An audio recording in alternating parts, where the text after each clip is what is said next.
से आप लोग उम्मीद करता हूँ अच्छे होंगे। आज हमारे साथ फिर से राहुल सर है। हेलो सर, कैसे क्या हाल है? हेलो, मैं ठीक हूँ, बढ़िया, बताइए। सब बढ़िया हमारा भी। सो गाइस, बहुत बहुत जनों ने कमेंट करा, एक बहुत ही कॉमन टॉपिक है।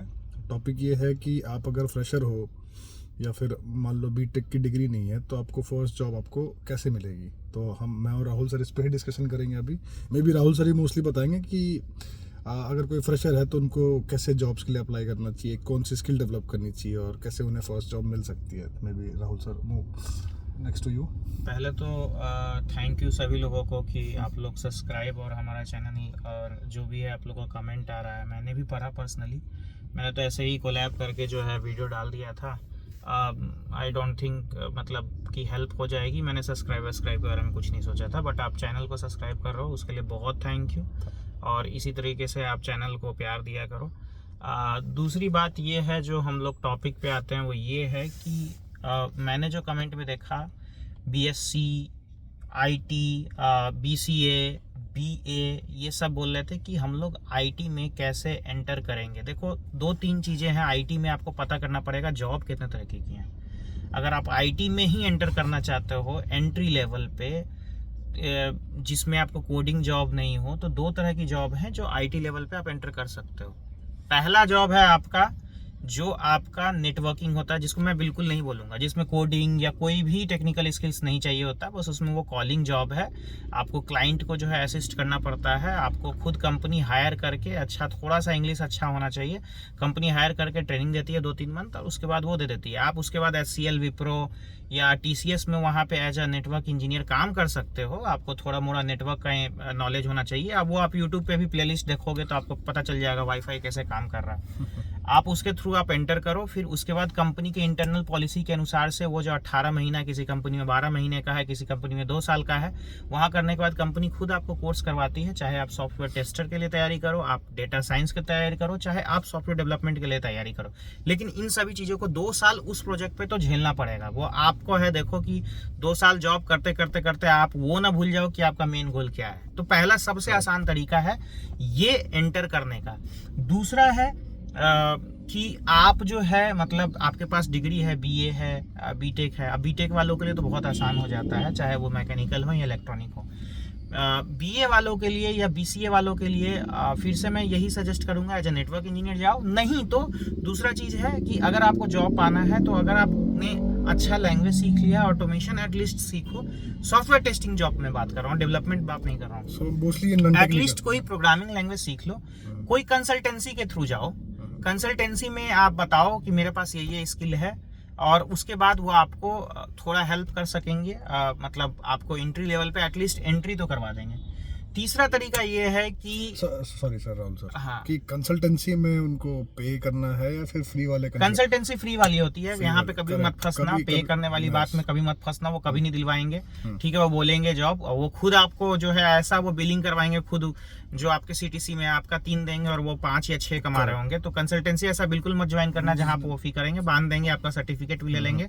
तो ऐसा कंसल्टेंसी नहीं है। बहुत सारा कंसल्टेंसी है, इसके लिए आपको पेशेंस रखना पड़ेगा। पेशेंस, और ये लास्ट ऑप्शन रखना गाइस। हाँ, पहले आप अपने खुद के लेवल पे सारे पोर्टल्स पे अप्लाई करो, स्किल्स डेवलप करोगे तो खुद ही कॉल्स आते हैं। ऐसा नहीं है कि कॉल नहीं आते। कंसल्टेंसी एंड अदर रेफरल्स वो लास्ट में रखो ये चीजें, बट हाँ, हाथ पैर मारते रहोगे तो you will get better opportunity. और देखो, चौथा मतलब तीसरा या चौथा चीज अगर आप बोलो, मैं नंबर भूल गया हूँ, ये है कि देखो, आप अगर कहीं भी जा रहे हो, किसी को भी मैसेज करो। हमारे यूट्यूब पे भी कमेंट से बहुत मैसेज आया, भैया जॉब दिलवा दो, भैया ये है मेरा रिज्यूमे। नहीं, ऐसे मैसेज नहीं किया जाता है। पहली बात, आप अपना प्रोफाइल बिल्ड करो, लोगों से कनेक्ट जरूर करो, चाहे सत्यजीत भैया हो, चाहे राहुल भैया हो, चाहे कोई भी HR भैया हो, चाहे कोई मैनेजर भैया हो, कोई भी है। लिंक्डइन पे भी आप मैसेज करते हो। आज आपको आईटी में जो है आपको अपना ग्रुप बनाना पड़ेगा। 6 महीना, 7 महीना, 5 महीना, किसी में 3 महीना में वर्क कर जाता है, किसी में 2 महीने में वर्क कर जाता है। होगा, बिल्कुल होगा। सभी लोग सक्सेसफुल हैं दोस्तों। पहली बात तो ये देख लो, होगा जरूर। आप उनको मैसेज करो तो उनको ये बताओ कि आपके पास क्या स्किल्स है।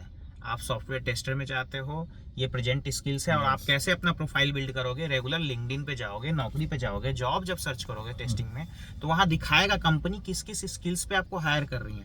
एटलीस्ट उस स्किल के सीख करके और आप अपने प्रोफाइल को बिल्ड करके किसी को मैसेज करो तो ये बताओ कि भाई मेरा ये प्रोफाइल है, मेरे पास ये स्किल है, मैंने एक प्रोजेक्ट कर रखा है ऑटोमेशन, आप एक रेपो बना करके दे दो। प्रोफाइल बिल्ड करना बहुत जरूरी है, इसलिए मैंने बोला डिग्री तो इंपॉर्टेंट है। बहुत लोग बोल रहा है कि स्किल्स नहीं आता, डिग्री ऐसे ऐसे करके। देखो भाई, मेरे कहने का मतलब ये था कि आप सिर्फ डिग्री कर रहे हो, कॉलेज का कोर्स पूरा कर रहे हो, नथिंग विल हैपन। स्किल्स चाहिए ही चाहिए। डिग्री तो इंपॉर्टेंट रहता है, पीएचडी तक आप अगर पीएचडी होल्डर हो तो यू आर वेरी गुड ऐसे करके। लेकिन सिंपल सी बात है, ऐसा नहीं मैंने कभी बोला किसी वीडियो में कि डिग्री नहीं भी होगा तो काम चलेगा, ऐसे होगा। बिल्कुल नहीं भी होगा तो काम चलेगा, नौकरी तो मिल जाएगा, जैसे फ्रीलांसिंग या कहीं भी मिल जाएगा आपको। लेकिन सिंपल सी बात है, सिर्फ डिग्री होने से काम नहीं चलेगा। सिर्फ और सिर्फ एक साफ बात बता रहा हूँ। तो अपने प्रोफाइल को बिल्ड करो, लिंक्डइन पे जाओ, नौकरी पे जाओ, सर्च करो नौकरी, जो आप नौकरी लेना चाहते हो, देखो उसमें स्किल्स क्या मांग है, उस स्किल्स पे 1-1.5 महीना 2 महीना काम करो। और किसी भी एचआर को, मुझे, सत्यजीत को या किसी को भी अगर आप मैसेज कर रहे हो तो उसमें बताओ कि आपको क्या क्या आता है। थोड़ा वो भी हेल्प करेंगे और उस स्किल्स को वो देखेंगे, क्योंकि मैसेज देखने का, या आज जो कॉर्पोरेट में जॉब कर रहे हो उनके पास टाइम नहीं है। आप उनको देखो कि क्या क्या है, आप उनको बताओ आपको क्या आता है। आपने एक छोटा सा डेमो प्रोजेक्ट पे काम किया हुआ है, अगले वीडियो में हम लोग बता भी देंगे कि कैसे कैसे डेमो प्रोजेक्ट यूट्यूब पे या कहीं गूगल पे है जिस पे आप काम कर सकते हो, और तब मैसेज करो। आपका ये है। तो 3 तरीका है, मैं फिर से समराइज कर देता हूँ। पहला, आप आईटी में जा सकते हो एज ए नेटवर्क इंजीनियर, ठीक है, कंसल्टेंसी से कम करो, या इसका जो है कॉलेज लेवल पे भी निकलता है, या मतलब बाहर से बहुत सारा चीज अपने लेवल पे आपके लिए कुछ लेके आ रहे हैं जल्दी, ठीक है। हाँ, ये हुआ पहला चीज। दूसरा चीज है कि आप मतलब लिंक्डइन पे ग्रुप बनाओ अपना, ऐसे करके, या अपने दोस्तों के थ्रू जाओ। तो ये सारा तरीका है जिसके थ्रू आप इजीली आईटी में जा सकते हो। और कंसल्टेंसी वाला बात फिर से आप वीडियो रिपीट करके एक बार देख लेना, मेरा पूरा क्लियर है। नहीं होगा तो आप कमेंट करना, हम लोग फिर से एक बार जो है वीडियो बना देंगे। अभी के लिए गाइज इतना ही, बाकी बाद में बात करते हैं। Okay, thank you. ठीक है गाइस, तो ये बस एक चीज़ है करना जो राहुल सर ने बताई कि कंसल्टेंसी में पैसे मत देना, कोई भी कंसल्टेंसी अगर चार्ज कर रही है, पहली चीज़। दूसरी चीज़, थोड़ा डिटेल्ड वे में अगर आप हम अपने स्किल के साथ हमें बताते हो तो हमारे लिए भी फिल्टर करना ईजी हो जाता है, आपको रेफर करने के लिए या फिर आगे आपके लिए अप्रोच करने के लिए। ठीक है गाइस, तो अगर आप फ्रेशर हो तो ये सारी चीज़ें आप करोगे तो you will get better opportunity and better help from our side as well, and we are coming up with better plan. और गाइस होगा, टेंशन नहीं लेना है, बिल्कुल सब पूरी दुनिया करती है, आपसे भी होगा, आपको भी नौकरी मिलेगी, ऐसा कोई प्रॉब्लम नहीं है। और नौकरी नहीं मिलेगी तो आप लोग कुछ अपना स्टार्ट कर ही लोगे, क्योंकि जिसको आता है वो कहीं भी, मतलब टैलेंट को कोई रोक नहीं सका है। बिलीव मी, बिल्कुल होगा। इससे हम लोग ये कह के मैं वीडियो एंड करता हूँ। बेटर है कि मैं आपको अच्छे जगह देखूं आगे से, ठीक है। इसलिए thank you guys, thank you, bye bye guys. When there is a will there is a way, guys. So thank you guys for watching this. Have a nice day everyone. Bye bye, cheers.